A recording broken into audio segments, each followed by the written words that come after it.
You filthy animals.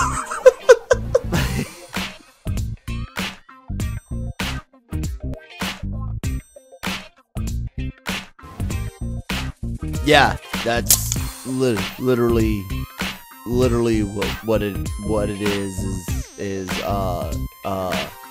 there's the old stoic Jedi way, and then the current or the former head Jedi master, grandmaster, whatever, her changes things up and kind of relents a little bit on certain things.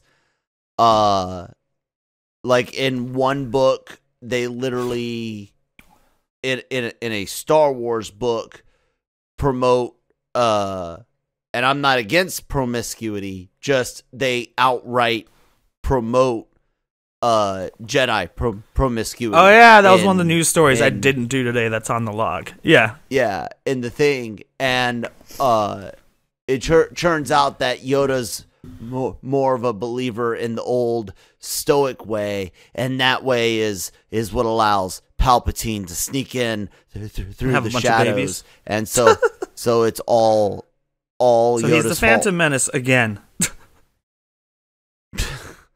I guess so. In the long run of things, yeah. Isn't that fucking stupid? Can for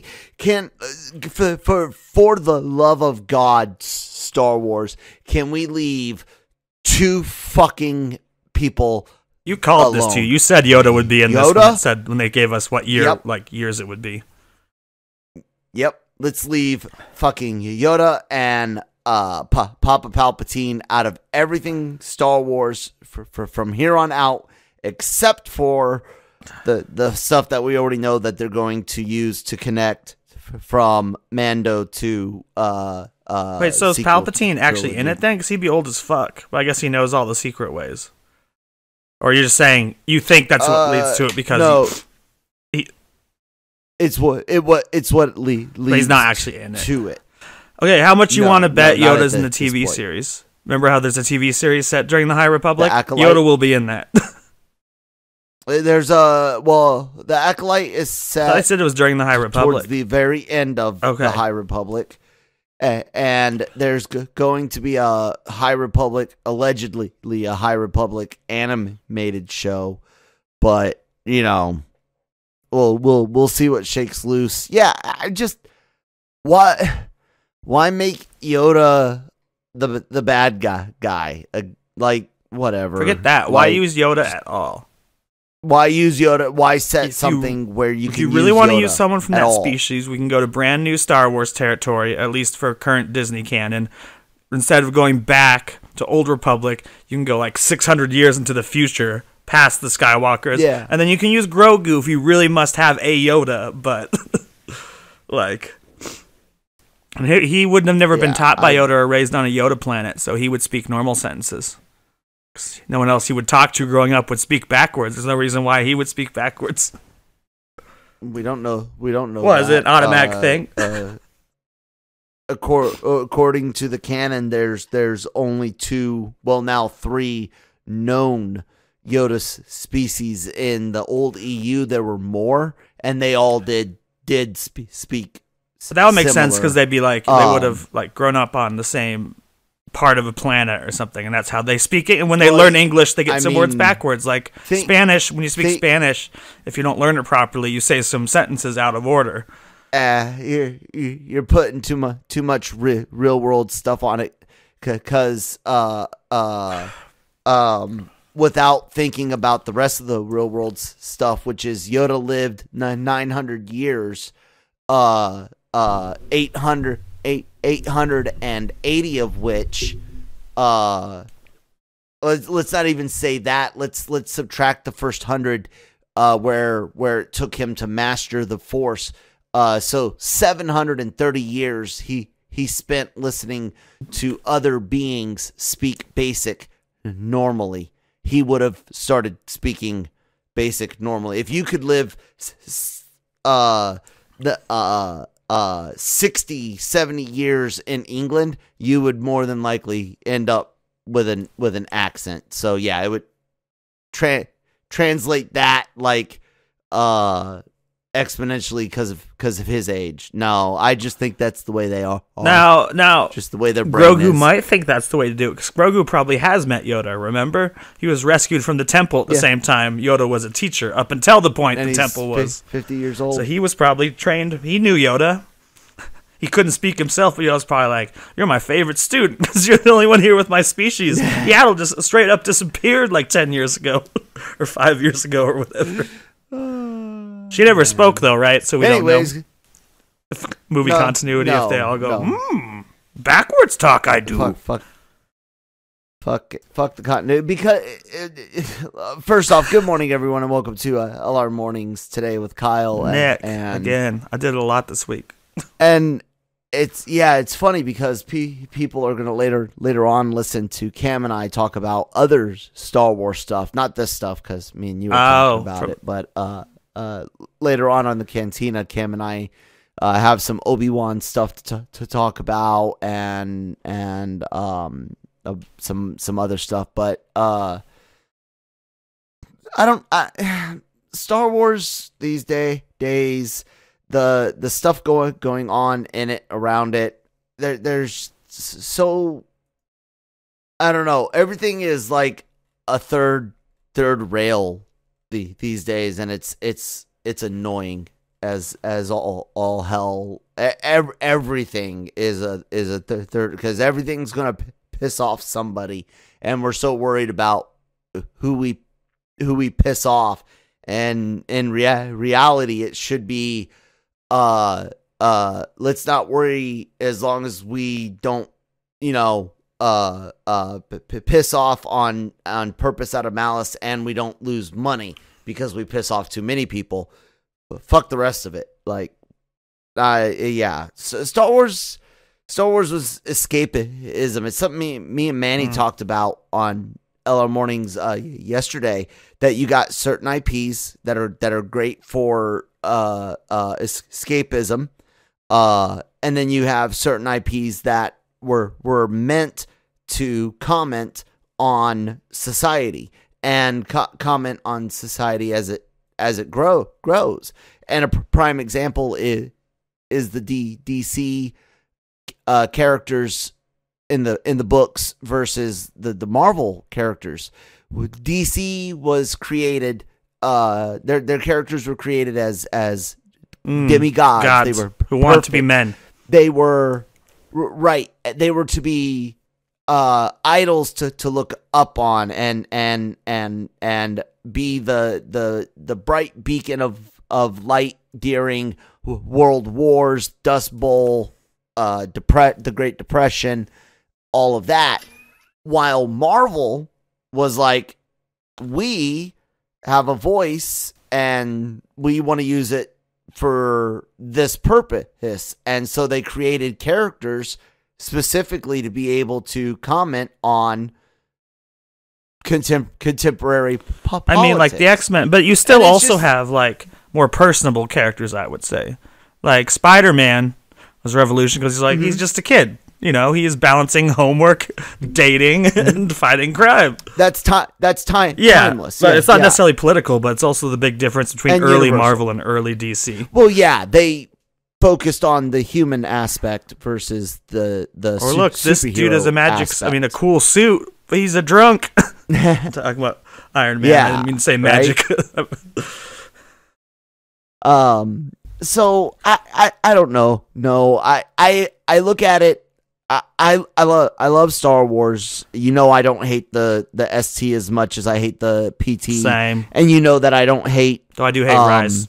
that I hate a lot of things in the sequel trilogy that I have that none of my reasons are like unfounded, right? I don't have any of those crazy reasons to be upset or anything like that. But I will say that there's been a trend of making guys in certain parts of Star Wars, making them inept and constantly the reason things go bad. And again, it's not that they did it in a story, because sure, that happens in reality, and sure, it would happen there. It's happened a lot since 2015, and it's getting annoying. And the one that they most recently take to do it is Yoda, and I'm just like, why? Like, whatever. Like you said, and I've said before, Star Wars would have best been served by Disney by going 1,000 years in the past or 1,000 years in the future. And if you use the past, you don't have to worry about mentioning anything.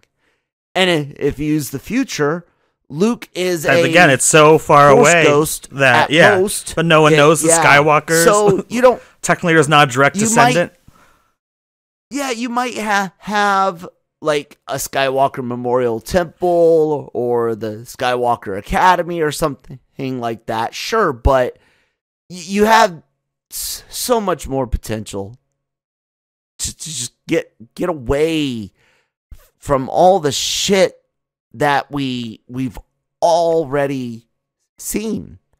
And then when you are making Star Wars, make Star Wars. I explain this to Cam because we pre-record the Cantina because of scheduling, and people will hear me explain this later on. Hold on, I kind of lost my train of thought. How did I explain to Cam we were on the politics? That's what it is. There's where it is. I was explaining to him how some people will point out, but what about politics that are in Star Wars that are mentioned or alluded to in the OT, and that's where you get like World War II imagery. And I'm like, yes, he's commenting on something that at that point was 30 years old, over 30 years old. You're wanting to insert contemporary stuff, and I made mention that there's always the way to create a new IP for that, and a prime example is J. Michael Straczynski and Babylon 5, who created a science fiction show really to do contemporary politics in a sci-fi setting. And Star Wars has always had politics, like the EU. Yeah. Was all like they went over how the New Republic formed, the difficulties in getting planets to switch allegiance, the difficulty in keeping the planets. Like, politics has been a part of Star Wars, but it was Star Wars politics because they aren't from Earth. They don't have Earth problems. They don't have Earth bias. They don't have Earth. They're not fucking Terrans. They're Coruscanti and Ithorian and Mon Calamari and Bot. Yeah. You know what I'm saying? And especially like since a few years before, there was a good political space show, and it was called Star Trek. And so I think Lucas probably even looked at that when he was doing Star Wars, and he's like, look, I don't want to get too much into that stuff. Like, this is a fantasy show, Star Wars movie. Star Wars is Star Trek is a sci-fi movie. TV series. Like, I wouldn't say it gets that political anymore, but, back in the day, like, they come across a whole planet of, like, Nazis, or, like, there's a planet where two groups of humanoids hate each other, one with black and white face on the left and the right, and one with the right and the left. So I don't think they do that as much anymore with Discovery. Maybe Picard a little bit, but here's one of the things. People want to ignore this, but that there's something that happens. Gamers can relate to this, and I guess maybe that's the way to put it. When you finish a game, you have a high. You beat it, you accomplished a goal, a task. You get the trophy, the end screen, the whatever. You beat the game. Shortly after you beat the game, you almost feel bad that because it's over. Because it's over. You've achieved. I feel that victory. way about TV next? shows too. Right. So that's what I'm getting to. You set out a goal, right? You accomplished that goal, and as of this moment, you don't have another goal yet. You don't have the next thing to do. It's got an actual phrase. It's like the cost of victory or something like that. Okay. Fortunately, very fortunately, science fiction and in some ways fantasy, not as much fantasy, but science fiction over the last 40 years has been incredibly successful in integrating the overwhelming majority of not just U.S. society, world culture. We have seen for 40 plus years. So we're talking, starting in the 70s is when you first started seeing it happen, and it grows in the 80s. By the time you get to the 90s, it's almost commonplace. And then in the 2000s, it's in and above, it's golden. And of course, it starts with females, and then it moves on to people of color, and then other diversity groups. But regardless, the biggest one is females. Okay, looking at AAA titles, like I said, I know it's the main movie you're going to reference. 80s. I was already thinking it earlier. Alien. Or it was written for a man even. It's not even just movies. Yeah. It's television. It's video games. It's comic books.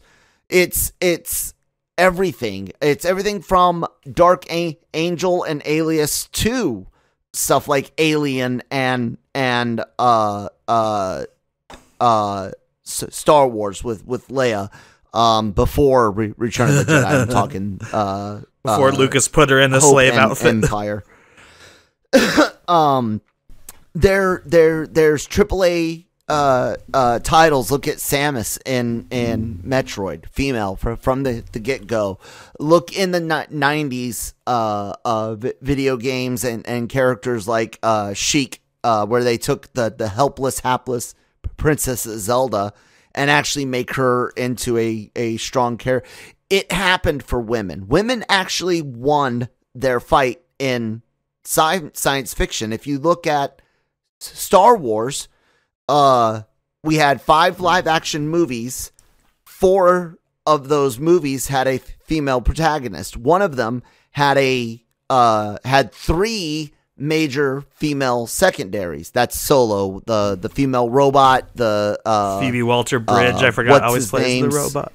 She's so good with her show. And yeah, Kira from Game of Thrones or whatever. I don't remember the actress's name. Right. And so what I think has happened is, at least, and Christine joined in a conversation with this about this once. I wish she was here now to verify, but basically what it seems like is there's a lot of females that missed out on the fight, right? And they're getting the benefits of it. They're able to write Star Wars, and nobody bats an eye, even though Christy Goldie and Kathy Tyers, 2 prominent female Star Wars writers from decades ago. Again, females have been there, just people, the history of now and forget tomorrow. And I think there's a lot of females that feel like they missed out on the fight. And so they're looking for a fight, a cause related to the only cause that they were told ever mattered. But that one, in this aspect, sci-fi only, it's been achieved. I would say women are on equal ground in sci-fi, not necessarily behind the camera, but as far as represented by characters and story, I'd say 100% females are fully integrated in sci-fi. Yeah. I think one movie I actually think of which really supports your case because it has an even bigger movie star in it, but he's not the badass, is not Legends of Tomorrow, it's a show I watch. Live, Die, Repeat, Edge of Tomorrow, where it's a Tom Cruise movie, but she's bigger on the poster and the cover because she's the badass. He's kind of the pussy who has to learn how to be the hero. And like I think her character's nickname is even like Bad Bitch or something. Or like Bitch with a Sword. Or like she's a nickname after the battle she won, which was before the events of the movie, and she's called like Metal Bitch or like something like that. It's her nickname. It's just one of the. I still think you have more. It's just one of those things. Guys, in just general. Yeah, but I'm not. We're getting better and better. Perfect. Like even look at WandaVision. Yeah. Not just Wanda, but like Darcy and Maria stole the or Maria's her mom. Monica stole the show last week. And we've had conversations before where I'm like, a few weeks ago, the High Republic had to come out and put a photo with like the majority female writing crew and posted about all these female Jedi, the female Chancellor, and the female Grandmaster, and all of this stuff. Again, bringing attention to this female representation in Star Wars. And again, I'll remind everyone that Star Wars is a galaxy filled with alien species that are based on all types of life, reptilian, insect, mammalian, what have you, multiple genders, like all of that. That's why I say Star Wars is like the wrong vehicle for contemporary politics, because by its very nature, it doesn't fit. You really have to try to wrap a story around something as loosely as possible to fit the BS from humans on Earth to the BS out there, just by the fact of having intergalactic travel, having multiple species. Like the politics would be different. There would be interspecies hatred, which is explored in the old EU, but they gave up on that in the Disney era. Yeah, that doesn't surprise me. If you wanted to do contemporary politics, that's your perfect analog right there. Is watching us an empire that treats non-human species as inferior.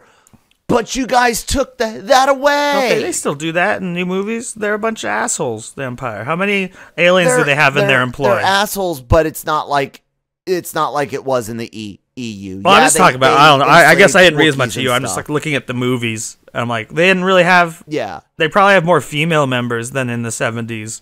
Like just even walking in the hallways and shit. I mean, Phasma. But at the same time, like I don't remember seeing any aliens working for the Empire recently. Or the New Order. It's still they're still speciesist, not like racist. Like they have all different colors on the ship, but if you're not a human, you can fuck off. Excuse me. Well,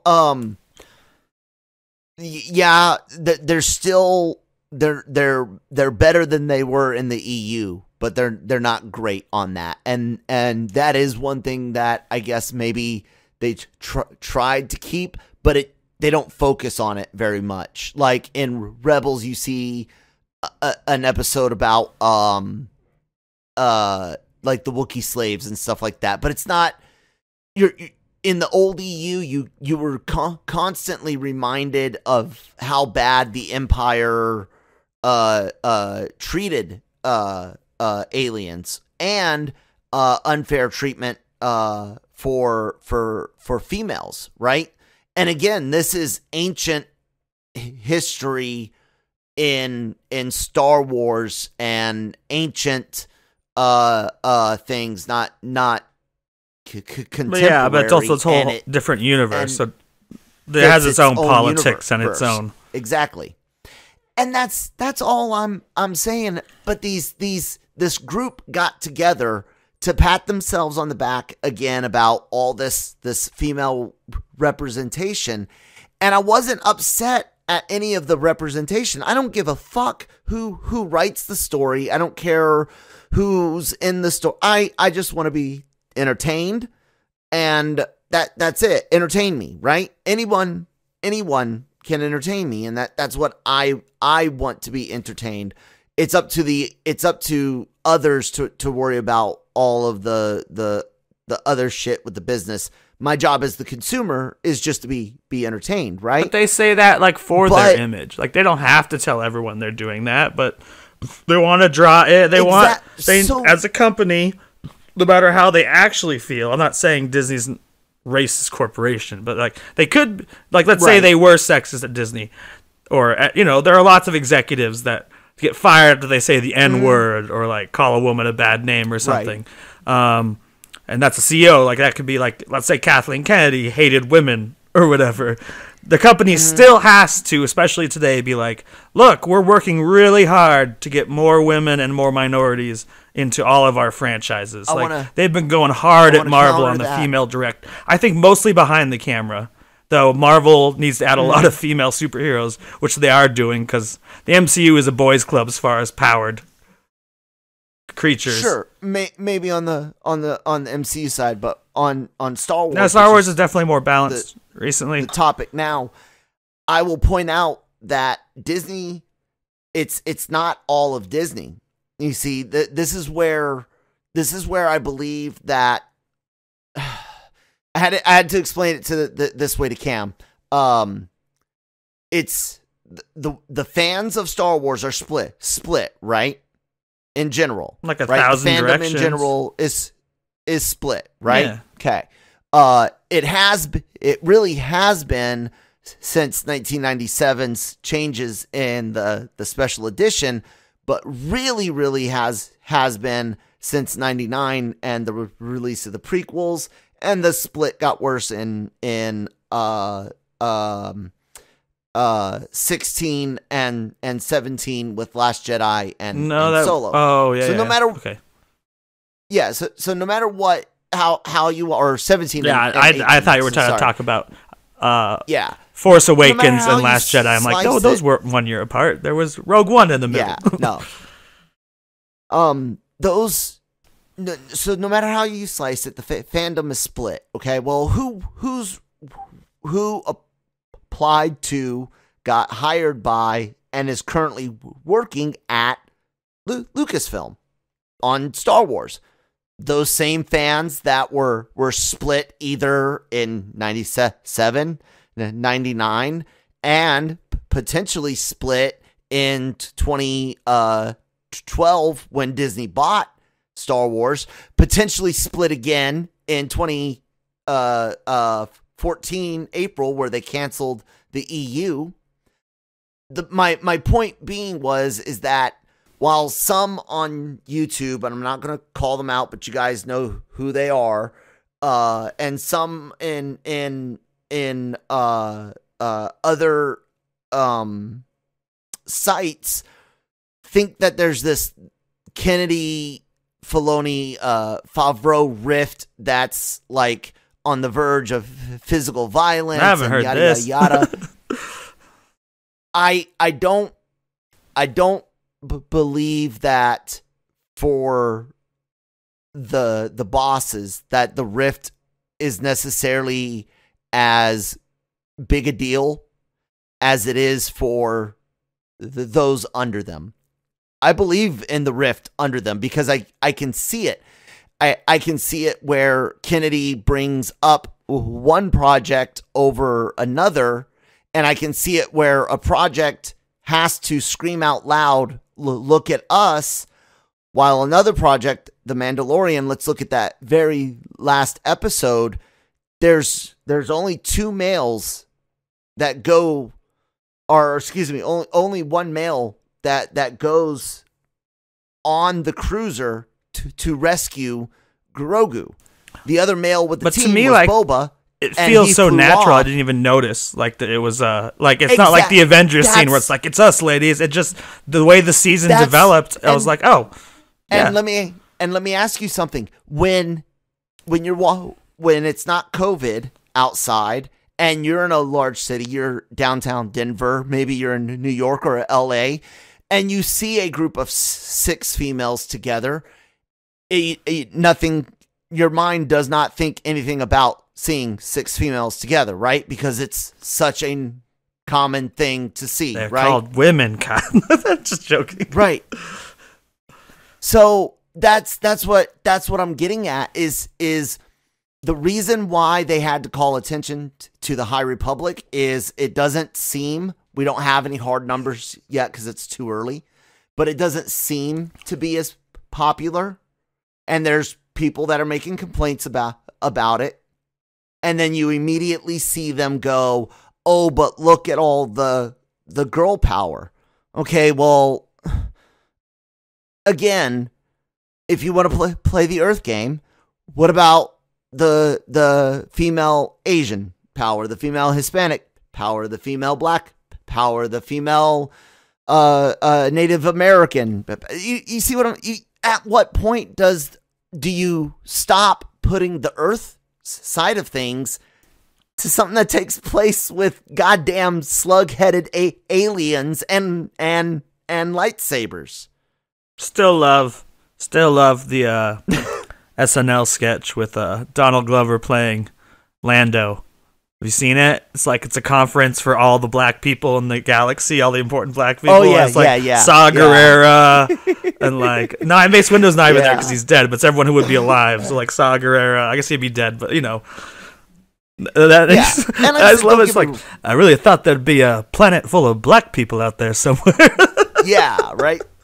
A whole ice planet, a whole desert planet. Somewhere's got to be. Yeah, like I said, it's not perfect, and it never will be because we're humans and we're flawed. But I would say for at least one aspect, and for many other minority groups. Well, here's an interesting thing that goes with your point.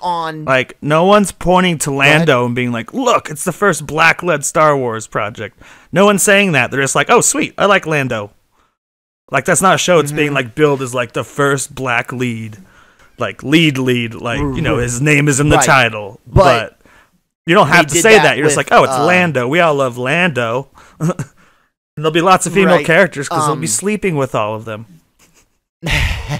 They pushed real hard, and I'm not saying that they shouldn't have with Black Panther, but I felt Wesley Snipes and Blade kind of got slighted because it was like, whoa, wait, not only.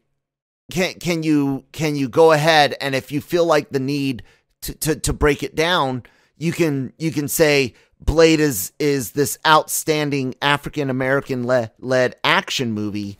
You can also say this is an outstanding action movie, and you can also say it's the first major comic book film led by an African American character. Hell, you could say it's the first major Marvel film.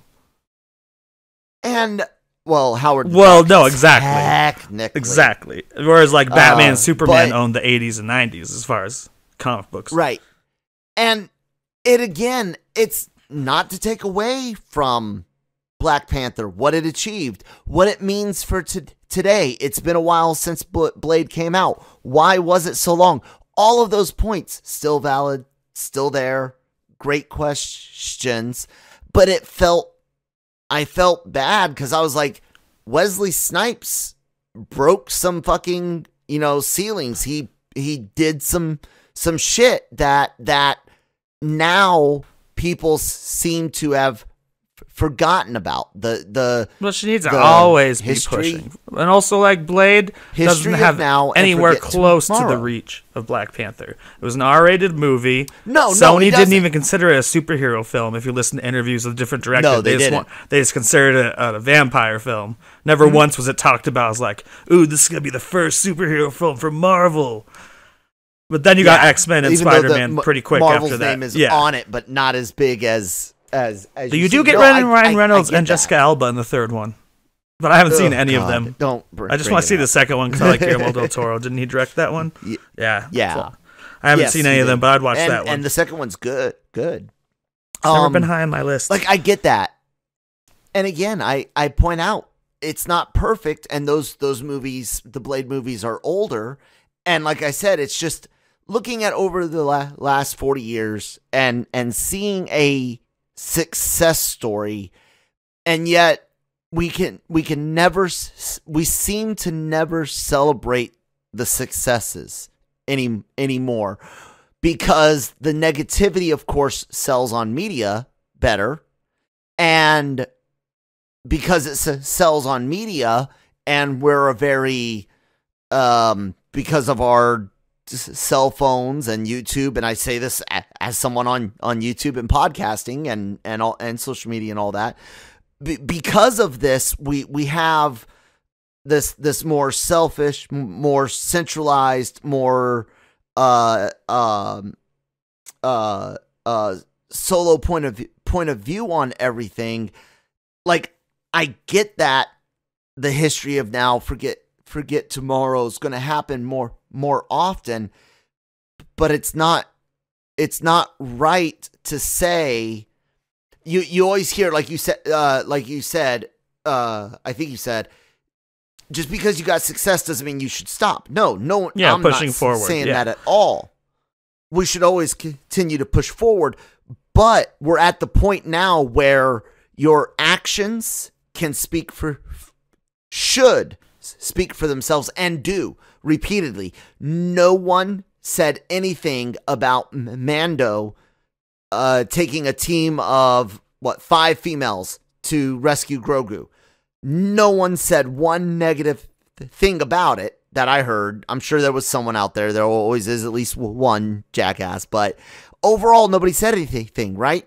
But the night of Avengers Endgame, you had people saying stuff about the A-Force moment, because it didn't feel natural, it didn't fit the story, and it was obviously done for a specific purpose, which was hey, look at us, pat us on the back. You see how many girls we do have? You can see them all on the screen at once now.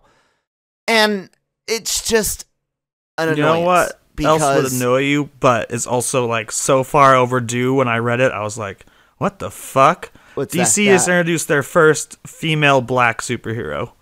They were teasing that on Twitter. I'm like, in 2021's your first female black superpower? Vixen's It's weird. I swear I saw it on Twitter. Maybe I dreamed it. I swear I saw it, because I was like, well, Marvel, Photon is like 80s.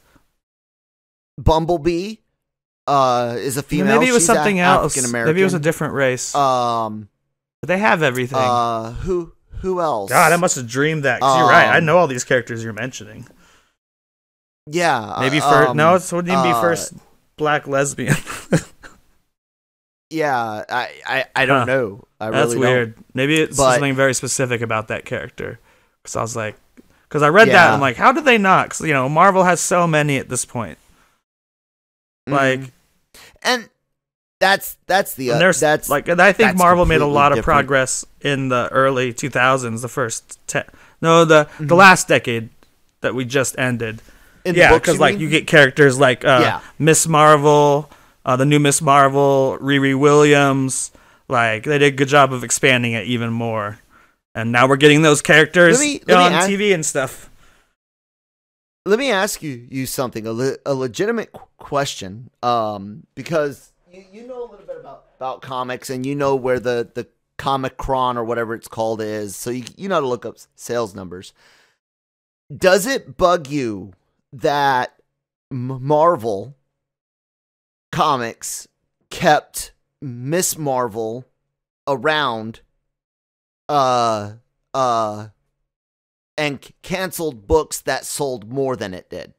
No, Does it that doesn't, bug you? because it is about, I think with Black Panther 2, and of course with Miss Marvel's a great example, because it's like it is the only Muslim, I think she's the only Muslim superhero, or at least only Muslim teen girl or something. But because I think the main reason they do it is like they don't actually have to say it. They could just, the main reason they create these characters and keep these characters alive over more popular titles is they want little, like, girls to look at Miss Marvel.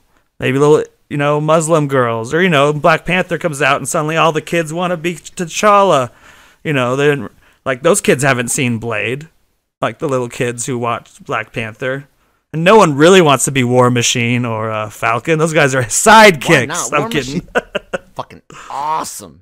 God damn, gets to blow shit up. No, I love those. Yes. I was just, when we rewatched Age of Ultron, after this third episode of WandaVision, I just love always forget about the War Machine story, where he's like telling at the party to the Avengers, and they're like, okay, and he's like, War Machine story. And he tells it to the crowd, and he's like, and I was like, boom. Yeah, War Machine story. I would give you a little bit on Kamala Khan. She's Marvel. fairly important. If like, as far as representation. If her book wasn't 8 years old and still not selling on a business sense. So, because there's alternate ways. There's teams. There's duo I'm sure she's in the Champions, isn't she? There's team up books. Exactly. That's why I ask, because there comes a point when you there comes a point in business where the bottom line matters, right? And that's when you start looking at, okay, where do we cut expenditures? Can we save people's jobs, hours by cutting this or that, blah, blah, blah, whatever. Marvel cuts books. DC cuts books. That's part of how they save money. And when you have resources going towards a book that either A, isn't profitable, or B, is maybe breaking even, it doesn't make sense to me, especially when there's another avenue. And what it shows me is, like you said, Marvel wanted Khan to be this inspirational figure, and like I said, absolutely it takes a few years to do that, but here we are going into her 8th year of existence, and we still see a drag on sales, a drag on the character. Look how poorly the Avengers. I don't think that had anything to do with her being in it, though. No, I actually do, because I think it was a lot to do with her, because they hid her as the main protagonist for so long. I think they were hoping that the Captain Marvel movie would do good, which it did, and they were hoping that maybe Marvel themselves would see a turnaround with the character, but they didn't in the books, and that's why.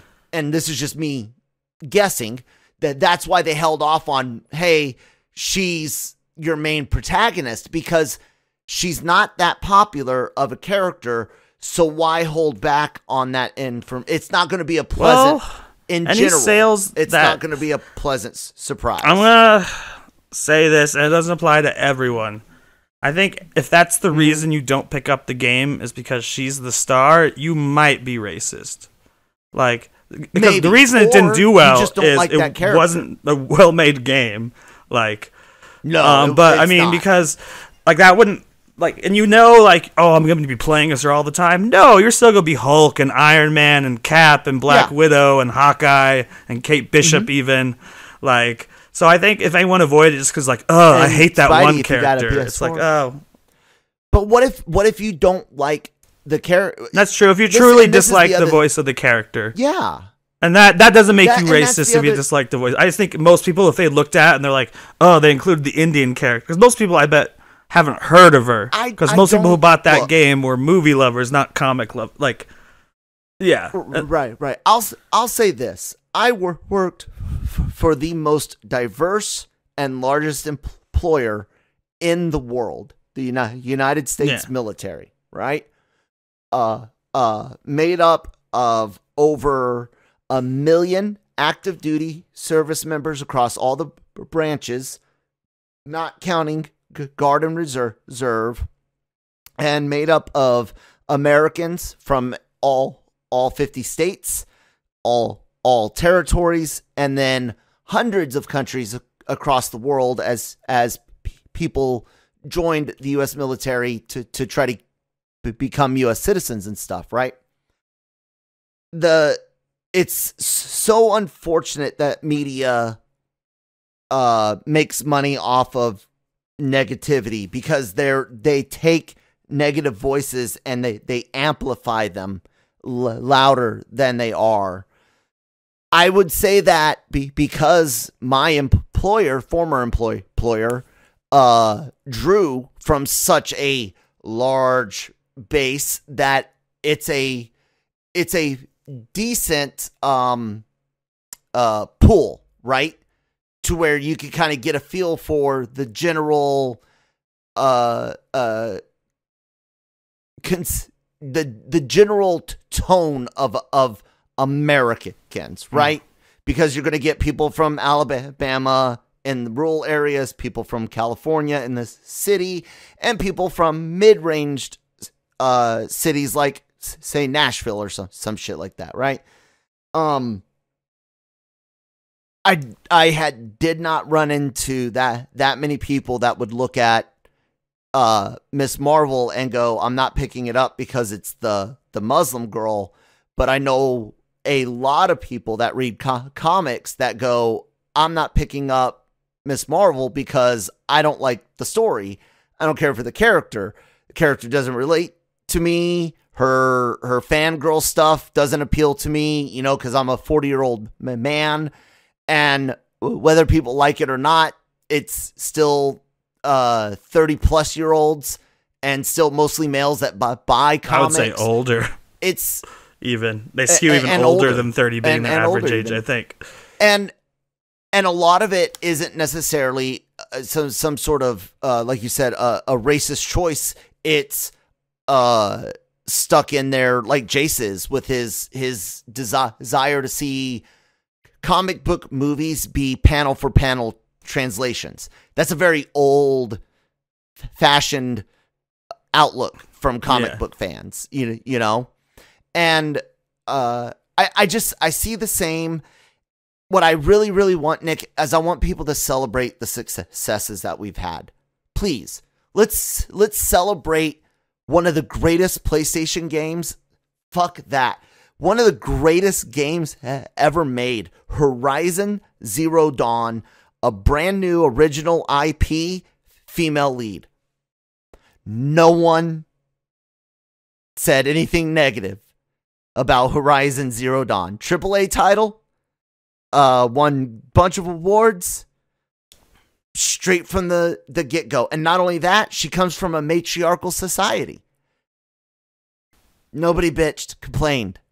It's proof that it's not what you do, it's how and why.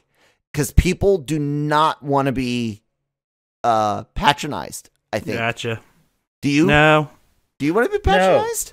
No. In any way? Like, do you want me to make you feel better because I don't know if you're balding or not, but let's say you were balding. Like, should I patronize your balding by doing all this pro balding stuff just for you, just to make you and the other people that are bothered baldness. You know Sounds what I'm like saying? a Curb Your Enthusiasm situation through and through, or a George Costanza situation.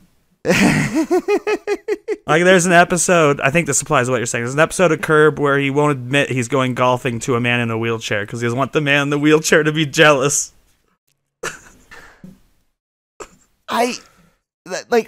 You know me, like, I'll get petty when I need to, and by God, somebody fucks with my family. My mind knows no bounds for vengeance. When it comes to my wife and son, you know, I'm a very, very creative person. But that being said, I consider myself to be a very neutral person. I take every individual as I meet them. I give people additional chances. I do my best to be like a traditional Irishman and not hold a grudge. You know, we have our disagreement. All right, we're done. You're done.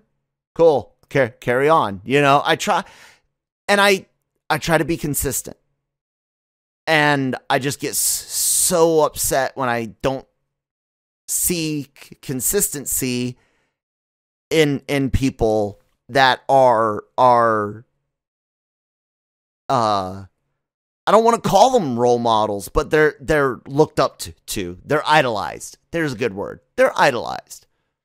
And I don't necessarily think they're the best idols, especially if they have to yell from the rooftops about their accomplishments, because your work should speak for themselves, right? Still think it's a very corporate thing where the corporation has to be like, look what we're doing. That's what I was getting to earlier. We're like, yeah, even if you don't want to do it, you have to do it, and you have to be like, hey, look what we did. That's maybe, but they didn't do that with the Mando side. No, of things, I don't think you. They let that one speak completely. It's on its own.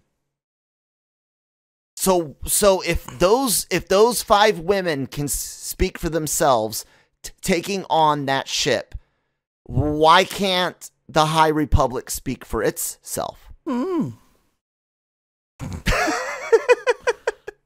Because obviously there are millions of Star Wars fans willing to watch 5 badass women shoot a bunch of faceless stormtroopers, a couple of dudes, like that pilot and stuff like that, and then take on Moff Gideon, and no one bats an eye, says anything negative, says there's too many girls, that's too much girl power, that doesn't make sense.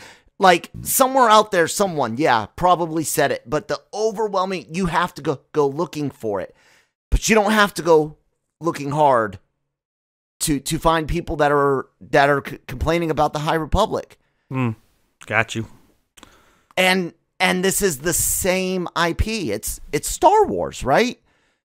So you cannot tell me logically, you can't tell me that it is a large group of sexist fans.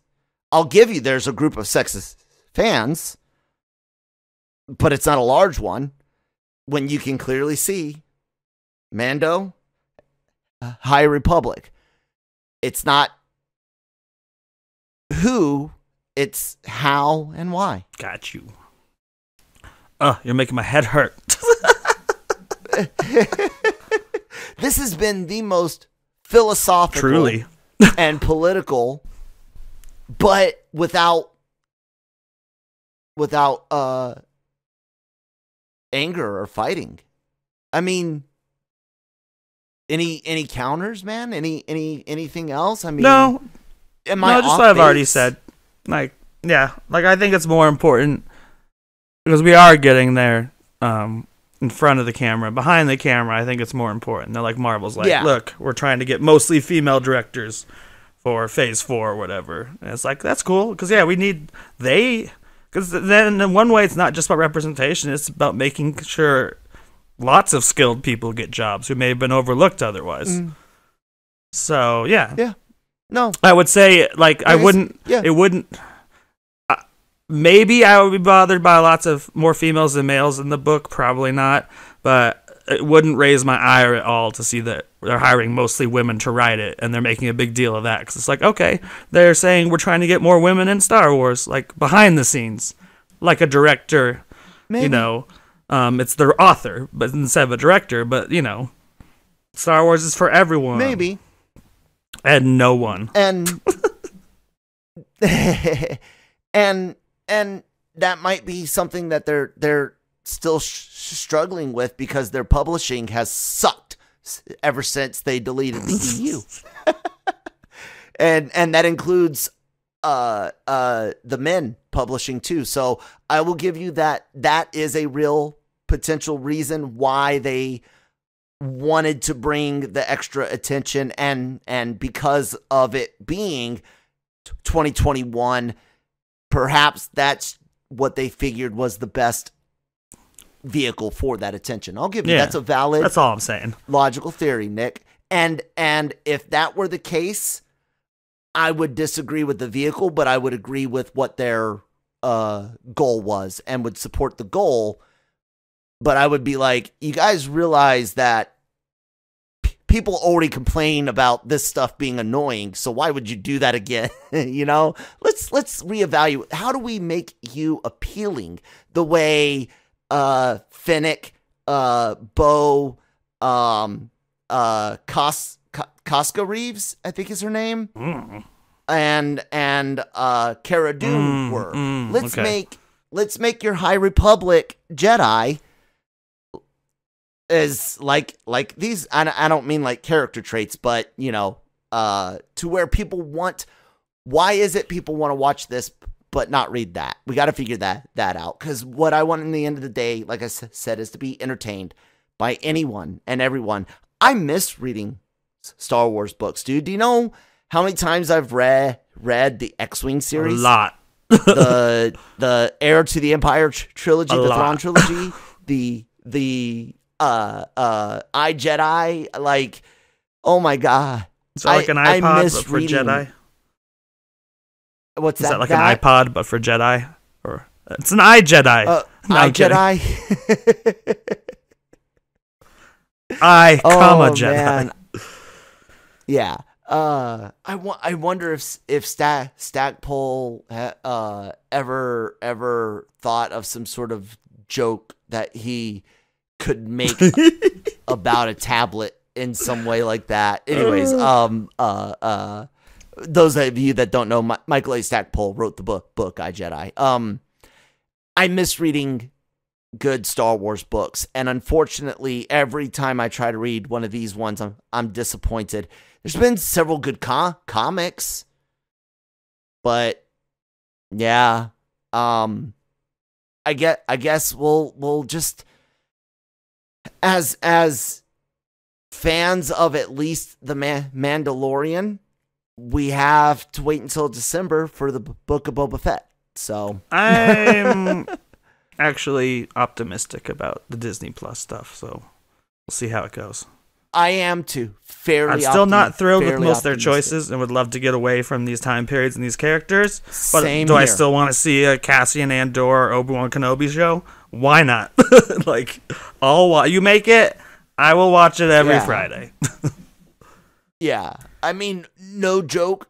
I don't give to you. You know me. I'm always get the fuck away from shit between 3 and 4. I'm so tired of Clone Wars and the time between 3 and 4. But that Andor stuff did look really that's why good. I say it actually looks good. I was surprised at the behind the scenes stuff they showed us. And it was like, cool. It is kind of like a Han Solo show in a way. It's like, I don't need you, and I would still trade you for something set 500, 600, 700 years in the future. But since you're not giving me that, I'll take it. They'll get there eventually. What is Nick, the number one non-Mando? So not Boba, not Ahsoka, not Rangers, not Mando. What's the number one show you're looking forward to based on what you know? You should be able to come up with that. You should know what I'm thinking. What that Lando. I love Donald Glover. Lando, I love the character Lando. You don't know you don't know. They already came out and said for certain that it is not 100% Donald Glover, nor is it 100%. Another actor in there, Billy D. Williams. I was hoping they wouldn't use Billy D. Just because of the font, it looked like it was just part like the same year as Solo or something. As of everything that Cam and I can find out, that this show, very potentially will cover multiple points in Lando's life. You still only need 2 actors to do it. Yes. I'm just saying that it's not necessarily all. I want to see the event. Like, Donald I really Glover. like the way they set it up in Solo. Just do even a Star Trek type series for him, where he's like he doesn't call it Captain's Log, but he's like the Lando Calrissian Files. Like, as long as he opens every episode with that, no matter which actor it is, I think that'd be hilarious. My only thing again is you already messed with the canon of Han and Lando enough. Like, God, let's get away. So Lando for you. I still have this deep seated desire for a horror movie show set on Dathomir surrounding the witches.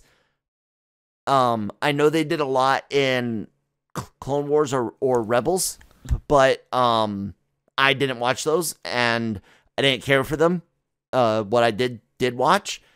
So I hope the Acolyte involves something like that, because it's supposed to have a female lead, and everyone is thinking Palpatine, but I'm like, it makes sense for it to be a Witch of Dathomir, and it should be a horror show. And so that's what I'm looking forward to most show-wise that's not Mandoverse, because I have hopes that it'll be horror-centric. So. Cool. Anyways. Good talk. Lots of big changes, ladies and gentlemen, coming up to LR Mornings. As you guys can tell, episodes running a little long. 45 minutes to an hour's pretty much going to be the new norm. I'm working on some segments. I'm working on getting interviews. I will actually have Mike Tully of the Jason Ellis Show, as well as the Tully Show and Tully Time podcasts, both available. I have Mike Tully up on for interview on Monday here on LR Mornings. You guys already know that on Tuesday we will have at least one tech segment, and I'm looking for some recommendations from you, the audience, on segments. They don't have to be weekly. It could be a once a month type thing, or just something you would like to see done once. Let us know in the comments below, or hit me up on Twitter at that Kyle Malone. We've got lots of great shows on our YouTube channel. All of our podcasts are available on the YouTube channel now. And of course, they're all available on the podcast network, wherever you get your podcasts from, Spotify, SoundCloud, all that good stuff. I like SoundCloud because our playlists that we built are available to you guys. So you can legitimately just listen to Nick and Jonesy and their cadre over at Breaking Geek, or you could listen to the Cantina reviews of the Star Wars movies, all of that in playlist form. And then of course LRMonline.com every day for all your entertainment news, needs and opinions. Nick, tell the people about yourself. I'm at Geeky Nick Doll on Twitter. I am back to writing 10 news stories a week for LRMonline.com. I do Breaking Geek Radio, the podcast, with Jonesy, Jammer, Danny Bartlett, and then me and my friend Kyle here on Mondays do Marvel Multiverse Mondays. On this upcoming Monday, episode 5 of WandaVision. What the fuck will happen next? Oh God, I have no idea. But you guys can definitely head over to the YouTube channel if you're not caught up and you want to hear some reviews of the past and episodes. Sweet Easter egg talk and predictions. Sweet Easter egg talk. And I hope you're an AIM fan, because if you're an AIM fan and you haven't seen WandaVision, you're going to love listening to our podcasts. So, I'm looking forward to the new morning show. Nick, how you feeling about it, man? You ready to do some fun stuff, some funny shit? Like today, they don't know it. Today is Filthy Fridays, where you and I are both naked on Zoom. No kidding. I'm thinking of themes for your episodes. Filthy Fridays, woo! Oh dear God! if oh God!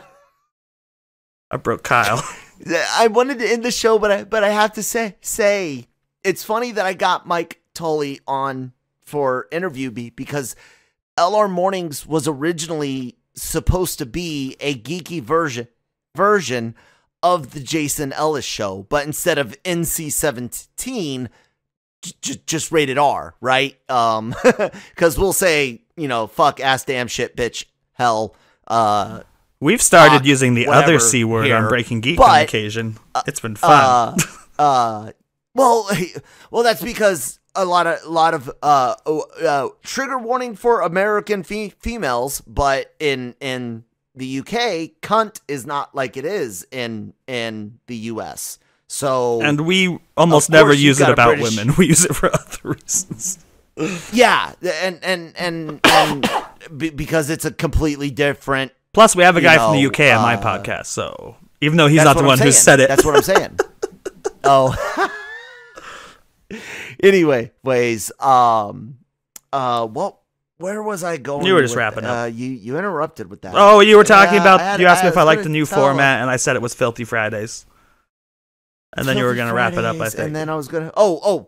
So my show was based loosely off of the Jason Ellis show, and they did ridiculous things like, God, couple days ago, Dr. Drew, you remember Loveline? Mm-hmm. Like Dr. Drew with Adam Carolla? That Dr. Drew is friends with the guys at Jason's Ellis's show and on there often. They fucking put a shock collar on him and had him play Pictionary. and poor Dr. Drew was still getting over COVID. But not that I necessarily want to shock you with a collar, but I'm looking forward to the new format, adding some games, and our live videos, which I am going to do my best to make Nick zombify wake up in time for a live episode one day. So yeah, thank you guys so much for listening. Like I said, you guys can find me at that Kyle Malone on Twitter, at that one, the number one, at that one Kyle Malone on Instagram. And if you're still on Facebook, I'm at that Kyle Malone there too. Thank you guys so much for listening and being a part of this show for, God, almost 2 years. And Nick, congratulations coming up on 2 years soon for Breaking Geek as well. Yeah, you guys, we'll talk to you next week. Yeah. Bye. You filthy animals.